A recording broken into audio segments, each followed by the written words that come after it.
Okay, అందరికి నమస్కారం అండి. ఏదైతే స్టీల్ ప్లాంట్ నిర్వాసితులకి వన్ టైం సెటిల్మెంట్ దిశగా మనం అనేక రోజులు బట్టి పోరాటాలు చేస్తున్నాము.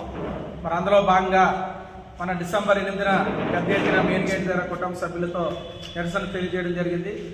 మళ్ళీ ఈ నెల జనవరి 4వ తారీఖున పాత గాజువాక లంకా గ్రౌండ్ నుండి అలాగే కొత్త గాజువాక మీదుగా పాత గాజువాక అనకాపల్లి బస్టాండ్ వరకు కుటుంబ సభ్యులతో భిక్షాటన కార్యక్రమం చేయాలని చెప్పి డిపి యూనియన్గా ఐక్య సంఘంగా మరి నిర్వహించడం జరిగింది.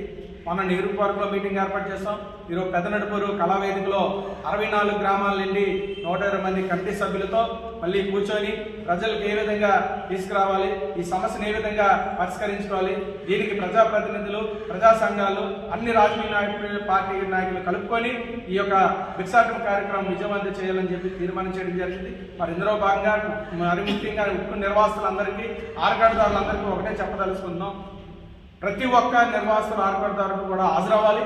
ఎందుకంటే ఈ యొక్క భిక్షాటన కార్యక్రమంతో ఈ కేంద్ర రాష్ట్ర ప్రభుత్వాలు కళ్ళు తెరవాలి. మనం భూములు ఇచ్చిన రైతులని ఈ రోజు అడుగుతున్న పరిస్థితికి వచ్చాం కాబట్టి ఈ రకమైన మరి ప్రభుత్వాలు మరి ఇంకా ఎన్నాళ్ళు బట్టి నిర్వాసితులుగా మిగిలి ఉన్నామని చెప్పేసి ఒక సబ్జెక్టుని బయట ప్రపంచాలకు తీసుకెళ్లాలి. కాబట్టి ప్రతి నిర్వాసితులు హాజరై భిక్షాటన కార్యక్రమాన్ని విజయవంతం చేయాలని చెప్పి సందర్భంగా తెలియజేస్తున్నాం.